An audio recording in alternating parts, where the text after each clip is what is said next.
नमस्कार दोस्तों, creative education के यूट्यूब चैनल पर आपका स्वागत है। आज देखने वाले हैं अपन राजस्थान हिस्ट्री के कुछ इंपॉर्टेंट क्वेश्चन जो आपके आने वाले सीईटी एग्जाम के लिए बहुत ज़्यादा इंपॉर्टेंट रहने वाले हैं। देखो, पहला क्वेश्चन क्या है अपना कि कालीबंगा सभ्यता को सर्वप्रथम प्रकाश में लाने का श्रेय दिया जा सकता है। देखो, जो कालीबंगा से ये सभ्यता है, इसको 1951-52 में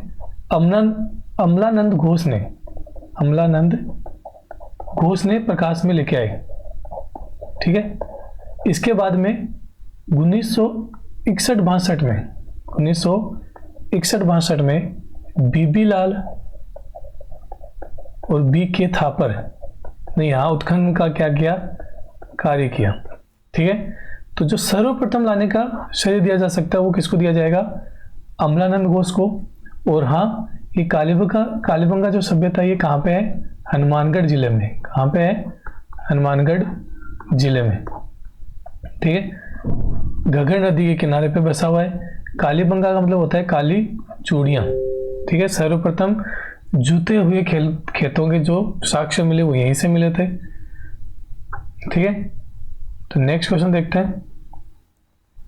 देखो, निम्नलिखित में से किस इतिहासवेत्ता ने कालीबंगा सिंधु घाटी सभ्यता को तृतीय राजधानी बताई। मतलब सिंधु घाटी सभ्यता की या साम्राज्य की तृतीय राजधानी किसने बताई, तो ये बताई थी दशरथ शर्मा ने।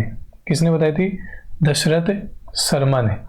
ठीक है। इन्होंने कहा था कि सिंधु घाटी सभ्यता की क्या है, तीसरी राजधानी है। नेक्स्ट क्वेश्चन देखो, कालीबंगा में निम्न में से किस फसल के अवशेष प्राप्त हुए। देखो, जो कालीबंगा है यहाँ से सबसे पहले जुते हुए खेतों के साक्ष्य मिले। ठीक है। तो यहाँ पे जो मिला, सरसों, गेहूं के साक्ष्य मिले और चना के साक्ष्य मिले। ठीक है। तो यहाँ से जो के साक्ष्य मिले, सोयाबीन के नहीं मिले, राई के नहीं मिले और चावल के भी यहाँ से नहीं मिले। यहाँ से मिले थे केवल जो के साक्ष्य। नेक्स्ट क्वेश्चन देखो कि बेराट जयपुर के पास भीम जी की डूंगरी के तल पर दो शिलालेख, बेराट शिलालेख और लघु शिलालेख की खोज की गई है। तो ये की गई है किसके काल के, मतलब ये बताना है अपन को। ठीक है।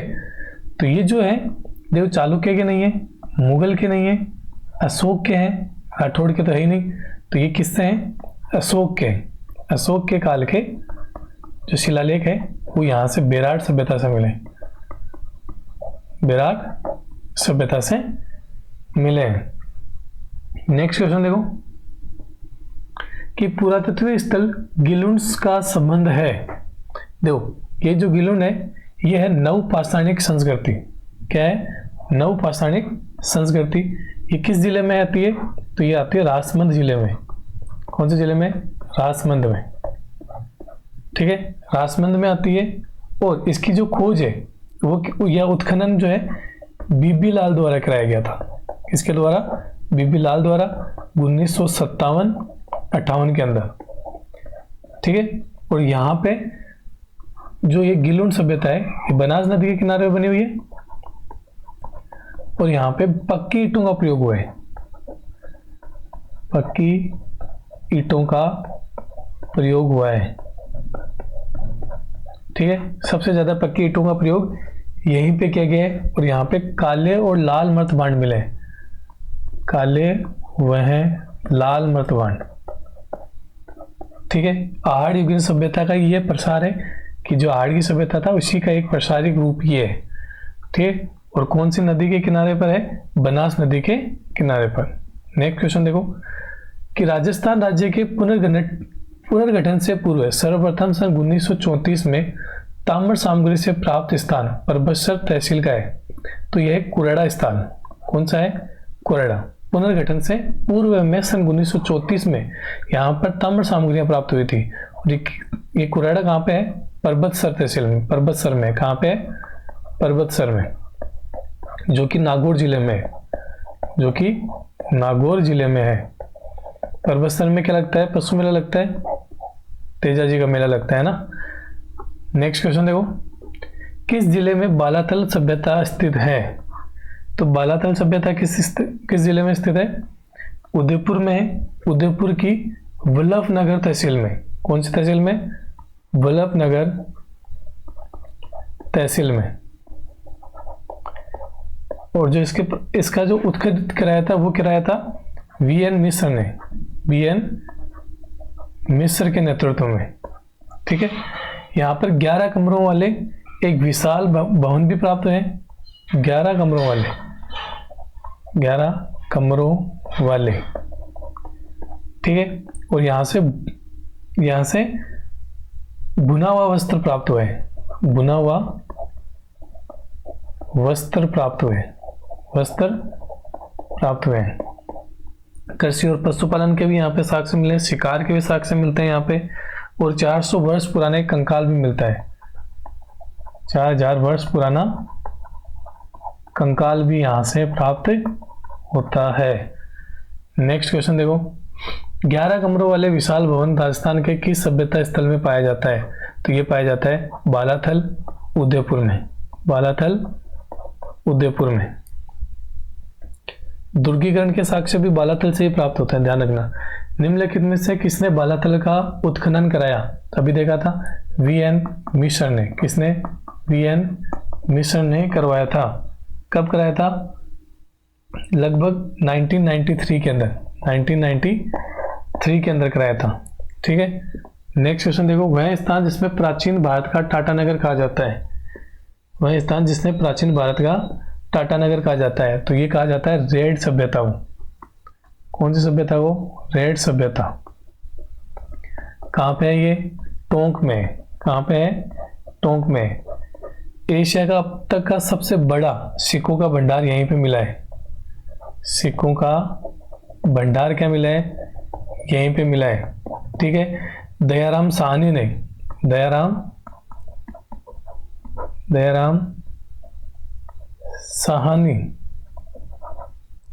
साहनी ने 1938 और 39 में यहाँ पे इसकी खोज की थी।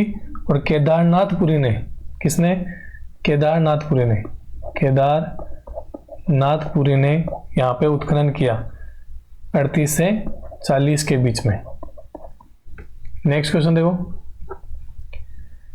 पूरा उत्खनन स्थल बागोर और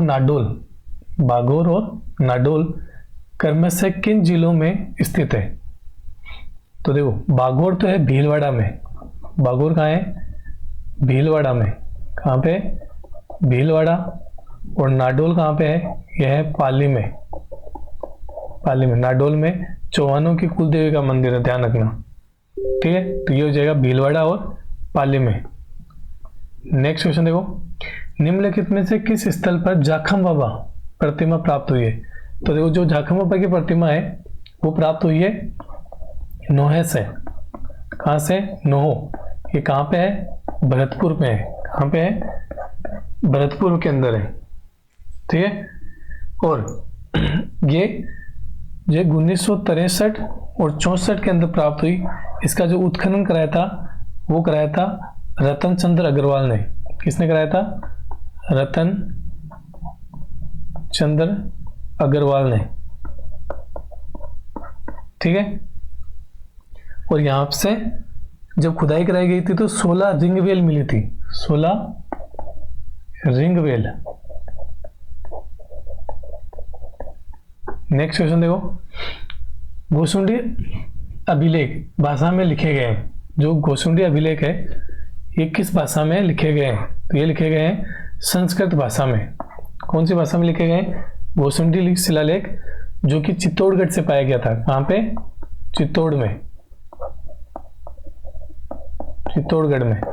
तो ये कहाँ से, किसकी भाषा कौन सी है? संस्कृत भाषा है। नेक्स्ट क्वेश्चन देखो,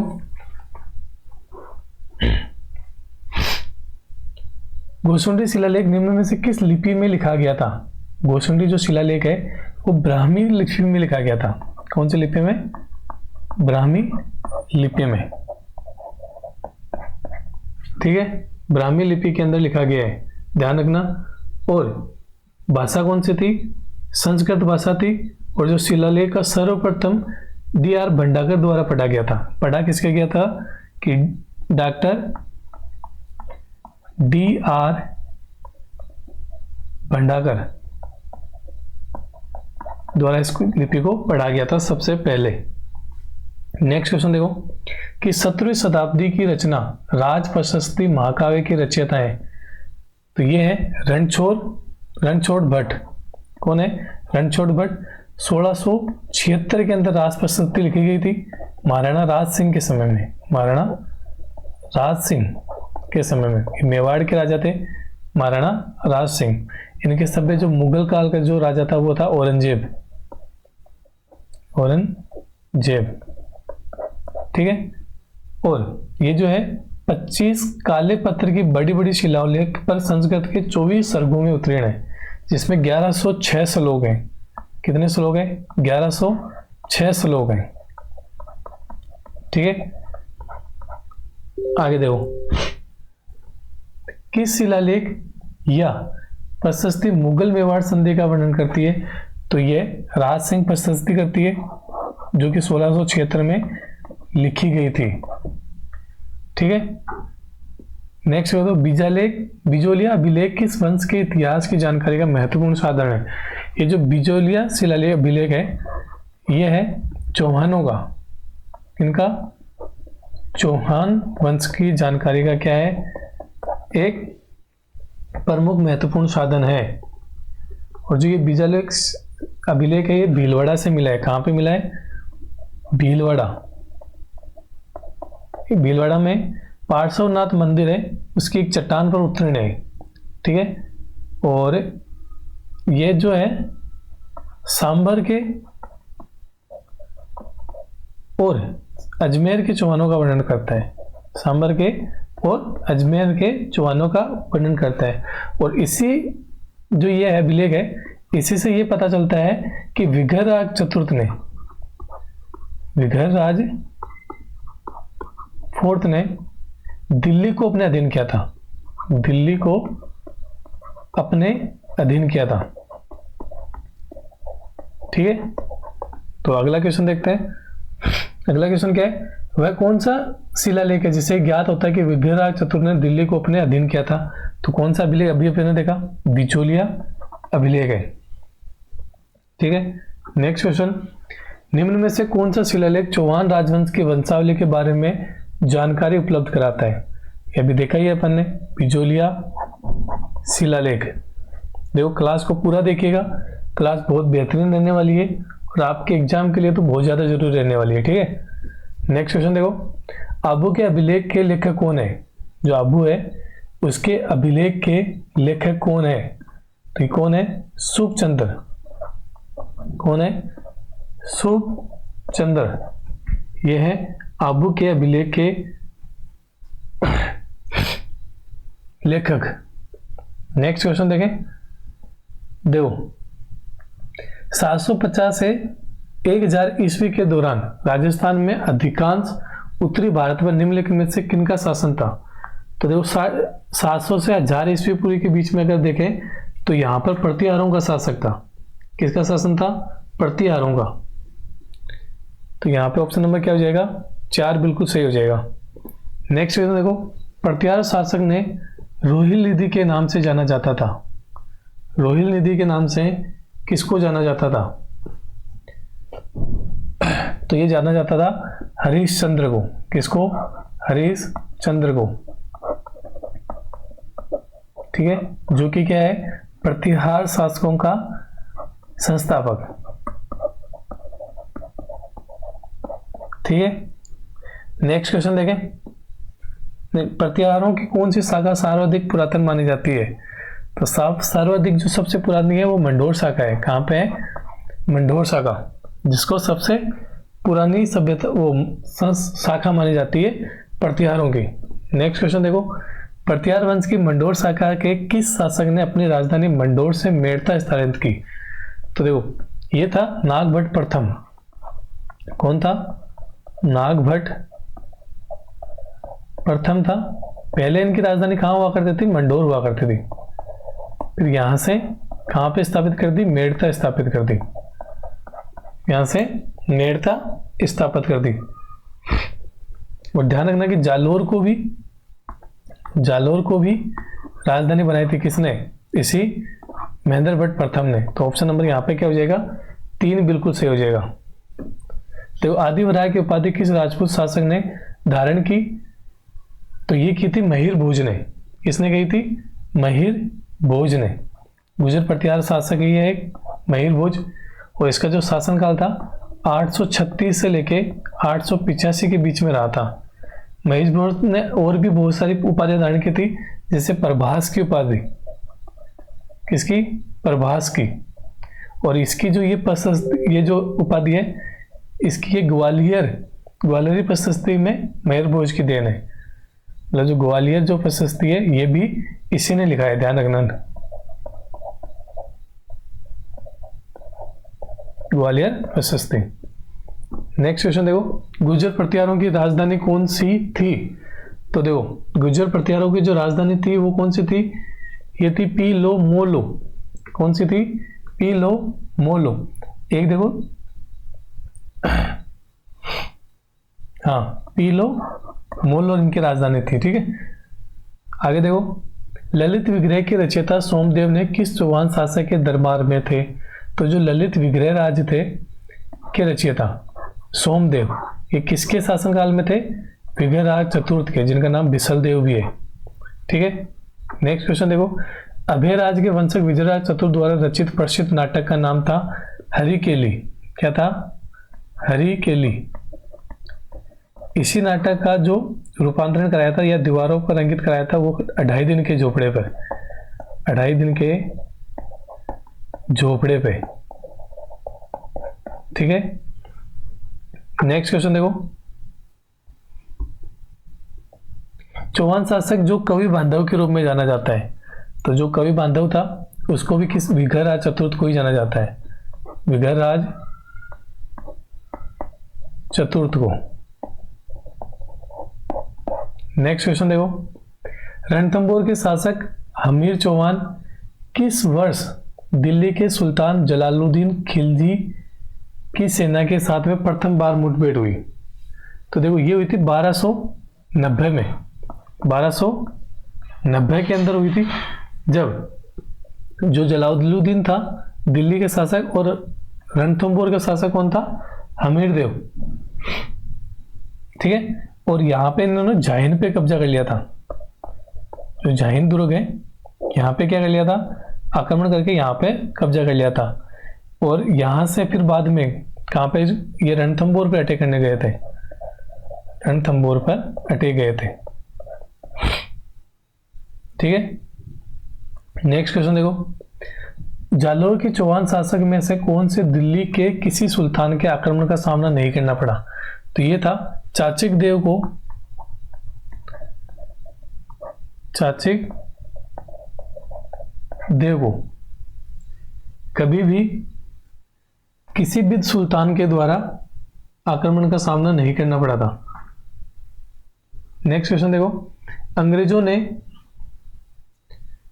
ने मंगरोल युद्ध में कोटा माराव के विरुद्ध किसकी सहायता की थी? तो ये की थी जालिम सिंह की। किसकी? जालिम सिंह के अंग्रेजों ने क्या की थी? सहायता की थी। ध्यान रखना, मंगरोल का युद्ध 1881 में हुआ था।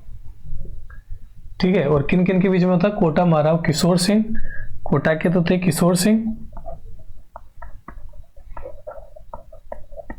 और जो इनका फौजदार था कोटा का फौजदार, वो था जालिम सिंह। जालिम सिंह। ध्यान रखना कि अंग्रेजों ने जालिम सिंह की सहायता की थी। बाद में यहीं से क्या झालावाड़ नया एक रियासत बन के उभर के सामने आई थी। नेक्स्ट क्वेश्चन देखो, हुंजा नामक घोड़ा किसका था? तो ये था बूंदी के उमेद सिंह का। किसका था? उमेद सिंह का। ठीक, ध्यान रखना एक चीज और ध्यान रखना कि जो ये थे मराठा, इनका राजस्थान में सबसे पहले प्रवेश भी कहां से हुआ था? बूंदी से ही हुआ था। अगला क्वेश्चन है, चौहान वंश के संस्थापक सहसमल की राजधानी क्या थी? देखो, चौहानों की जो सिरोही के अंदर में एक शाखा है, सिरोही के अंदर में क्या है? एक शाखा है। तो वहां की जो सहसमल की राजधानी थी वो क्या थी? सिरोही थी। फिर इसी समय पे कुंभा ने क्या कर लिया था? सिरोही को अपने अधिकार में कर लिया था। ठीक है, और जो ये शाखा थी इसका नाम क्या था? देलवाड़ा शाखा, देवड़ा शाखा। इसी का एक संस्थापक था सहसमल, इसने सिरोही को अपनी राजधानी बनाई। फिर बाद में कुमार ने यहाँ पे क्या कर लिया था? इसको 1425 में अपने अधिकार में ले लिया था। नेक्स्ट क्वेश्चन देखो कि गुहिल वंश का संस्थापक कौन सा था? गुहिल वंश का पहला शासक कौन था? तो गुहिल वंश का सबसे पहला जो शासक था वो था बप्पा रावल। बप्पा रावल जेतर सिंह था, मेवाड़ का शासक था जेतर सिंह। तो इनका एक ऑर्डर पूछा जाता है कि जेतर सिंह, बाद में समर सिंह, लास्ट में तेज सिंह, ऐसा एक ऑर्डर पूछा जाता है। ठीक है,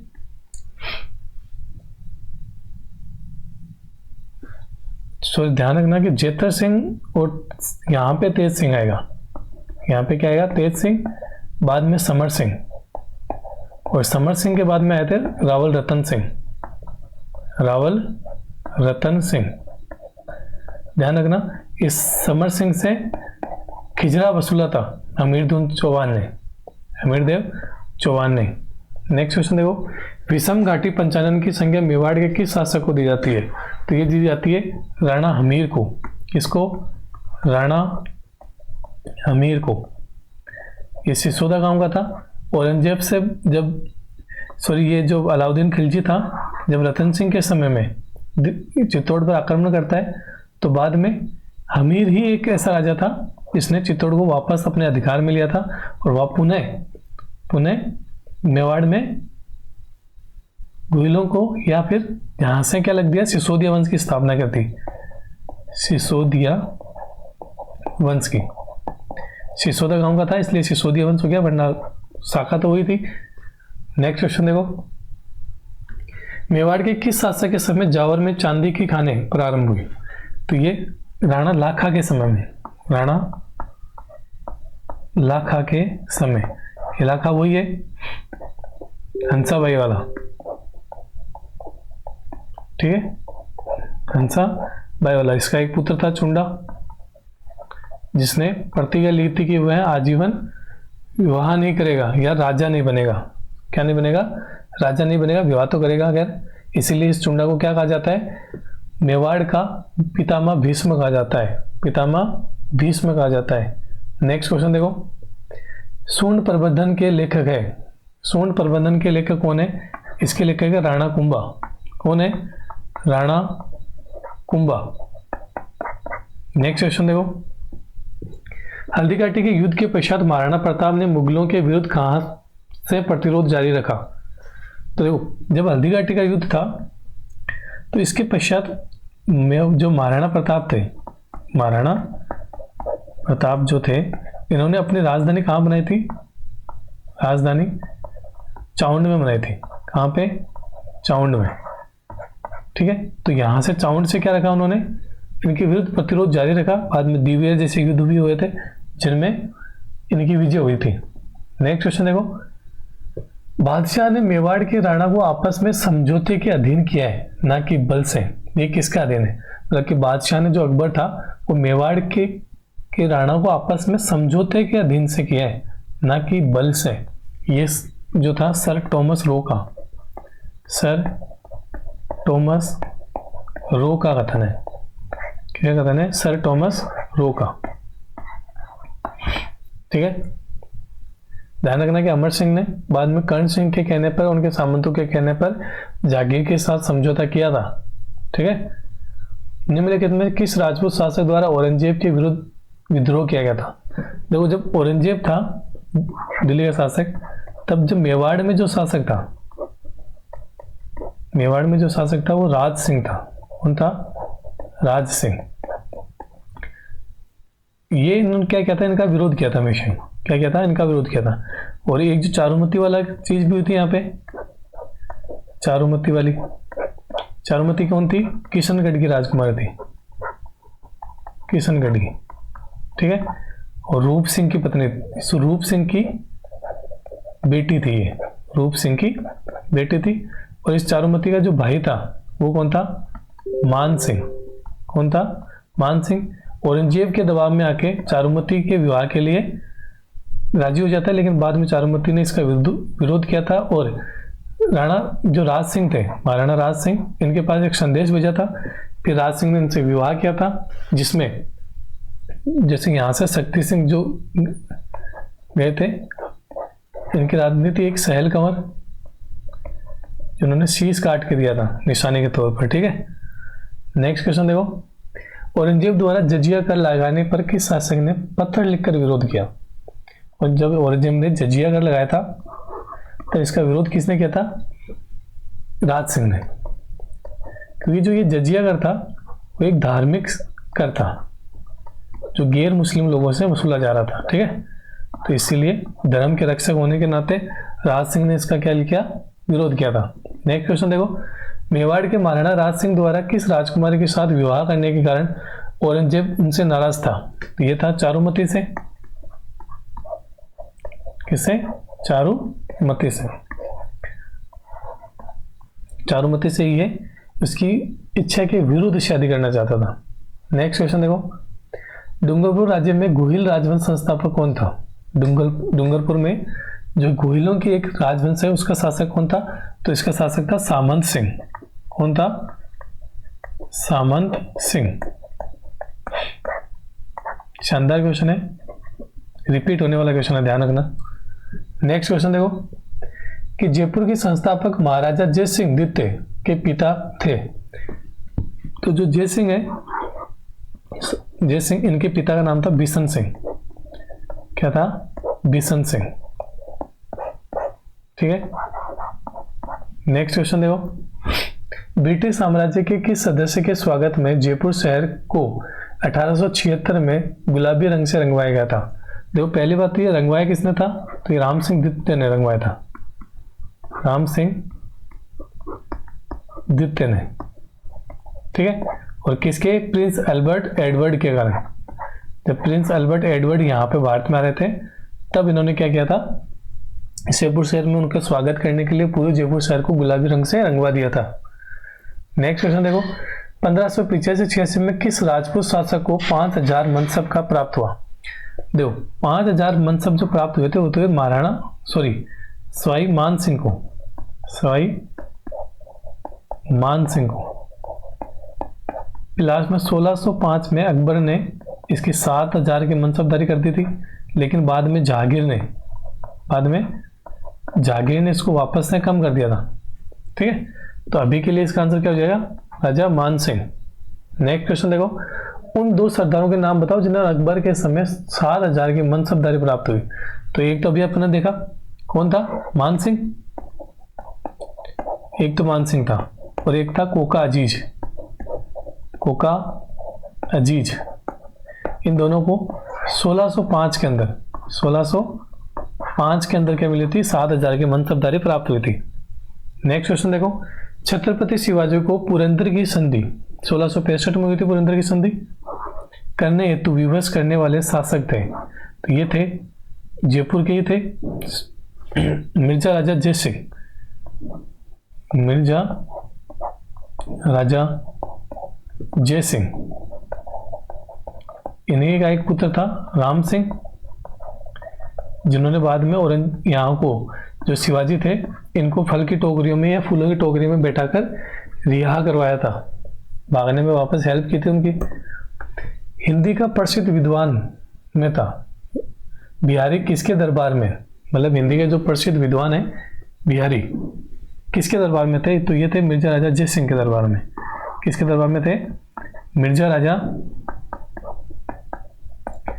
जय सिंह के दरबार में। ठीक है, नेक्स्ट क्वेश्चन देखो। विश्व की सबसे बड़ी जय बाण तोप किसके द्वारा करवाया गया था? तो देखो, जय बाण का जो निर्माण कराया था ये अभी कहाँ रखी गई है? जयगढ़ किले में। जयगढ़ किले में इसका निर्माण कराया था सवाई जय सिंह द्वितीय ने। ठीक है, सवाई जय सिंह द्वितीय ने। नेक्स्ट क्वेश्चन देखो।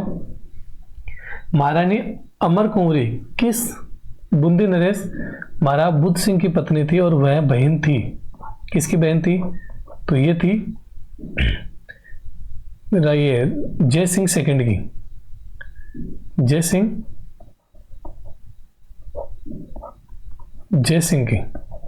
द्वितीय की सेकंड की बहन थी। ठीक है, ऑप्शन नंबर 3 से हो जाएगा। ध्यान रखना कि जो ये जय सिंह की बहन थी ये बुद्ध सिंह की पत्नी थी। तो जय सिंह ने यहाँ पे बूंदी पर कब्जा करने के लिए इन दोनों का एक पुत्र था, किनका? कुंवरी बूंदी या अमर कुंवरी का और बुद्ध सिंह का, भवानी। कौन था? भवानी। इसका वध करा दिया था किसने? जय सिंह सेकंड ने। बाद में अमर कुंवरी अपने पुत्र उमेद सिंह को वापस बूंदी का शासक बनाने के लिए मराठाओं से हेल्प लेने के लिए जाती है और फिर वहां से मराठाओं को लेकर आती है राजस्थान में। इसीलिए बूंदी से ही किनका? मराठाओं का राजस्थान में प्रवेश, सबसे पहले प्रवेश यहीं पे हुआ था। हालांकि जय सिंह ने उनको भी हरा दिया था लास्ट में। अगला क्वेश्चन देखो, महाराजा सवाई मान सिंह किस देश के भारत के राजदूत रहे? मतलब जो सवाई मान सिंह द्वितीय थे लास्ट वाले, जब ये अपने ये चल रहा था एकीकरण वाले टाइम पे, तो महाराजा सवाई मान सिंह किस देश के भारत के राजदूत रहे? तो ये रहे थे स्पेन के। कहाँ के? स्पेन के। Option number 4। नेक्स्ट क्वेश्चन देखो, राठौड़ शासक जो 52 युद्धों के नायक और 58 परगनों के स्वामी की प्रतिष्ठा प्राप्त की, तो ये क्या था? ये मालदेव को ध्यान रखना, मालदेव को पितृहंता कहते हैं मारवाड़ का। ठीक है, नेक्स्ट क्वेश्चन देखो, राव मालदेव ने किस युद्ध में बिना लड़े ही युद्ध क्षेत्र के प्रस्थान कर गए थे? तो ये कर गए थे सुमेल के युद्ध में। कहाँ पे? सुमेल का युद्ध कहाँ पे हुआ था? सॉरी, ये कब हुआ था? जनवरी 1544 में हुआ था। ठीक है, जेता और कुंपा और शेरशाह सूरी के मध्य में हुआ था। शेरशाह सूरी के मध्य में। ठीक है, यहाँ से मालदेव यहाँ से इनको छोड़ के चला जाता है, क्योंकि शेरशाह सूरी की चालाकी से उनको ऐसा खत दिया गया था कि जेता और कुंपा उनसे क्या करने वाले हैं? विद्रोह करने वाले हैं और उनको बंदी बना के शेरशाह सूरी को सौंप देंगे। तो मालदेव वहां से निकल गया था। बाद में जेता और कुंपा ने शानदार युद्ध लड़ता, जाते शेरशाह सूरी को एक कथन बड़ा प्रसिद्ध है यहाँ से कि एक मुट्ठी भर बाजरे के लिए आज मैं हिंदुस्तान की बादशाहत खो देता। एक मुट्ठी भर बाजरे के लिए हिंदुस्तान की बादशाहत खो देता। ये कथन भी इन्हीं के लिए था, इसी युद्ध के लिए था। 1544 में लड़ा गया था। नेक्स्ट क्वेश्चन देखो, मारवाड़ के अजीत सिंह महाराजा के पुत्र थे। तो जो अजीत सिंह है वो जसवंत सिंह के पुत्र थे। किसके थे? जसवंत सिंह। ध्यान रखना, जब जसवंत सिंह की मृत्यु हो गई थी, जसवंत सिंह फर्स्ट के, जब जसवंत सिंह फर्स्ट की मृत्यु हो गई थी, तब इनके जो अजीत सिंह था, ये बड़ा छोटा बच्चा था ना अजीत सिंह। तो जो जोधपुर जो रियासत थी, या जो मारवाड़ की जो रियासत थी, इसको औरंगजेब ने खालसा घोषित कर दिया था। क्या कर दिया था? खालसा घोषित कर दिया था और अजीत सिंह को अपने पास बुलाया था। लेकिन वीर दुर्गादास ने औरंगजेब की चालाकी समझ ली थी और अजीत सिंह के स्थान पर किसी अन्य बच्चे को भेजा। और अजीत सिंह को किसी एक ब्राह्मण के घर पर रोका गया था, वहां इसका लालन पोषण हुआ। और इस पूरे कार्यक्रम में मेवाड़ के जो राजा थे राज सिंह, इन्होंने दुर्गादास की क्या की थी? हेल्प की थी। बाद में अजीत सिंह मारवाड़ का राजा बनता है और वीर दुर्गादास को ही निकाल देता है। फिर ये वीर दुर्गादास कहाँ जाता है? इसको वापस से कौन शरण देता है? राज सिंह मेवाड़ का। ठीक है, नेक्स्ट क्वेश्चन देखो, दुर्गादास राठौड़ ने मारवाड़ के किस शासक को गद्दी पर बैठाने का सहयोग किया? तो ये अभी अपन ने देखा था अजीत सिंह को। किसको? अजीत सिंह को। अजीत सिंह को ध्यान रखना कि मारवाड़ कच्चा कानों वाला राजा भी कहता है, कच्चे कानों वाला राजा,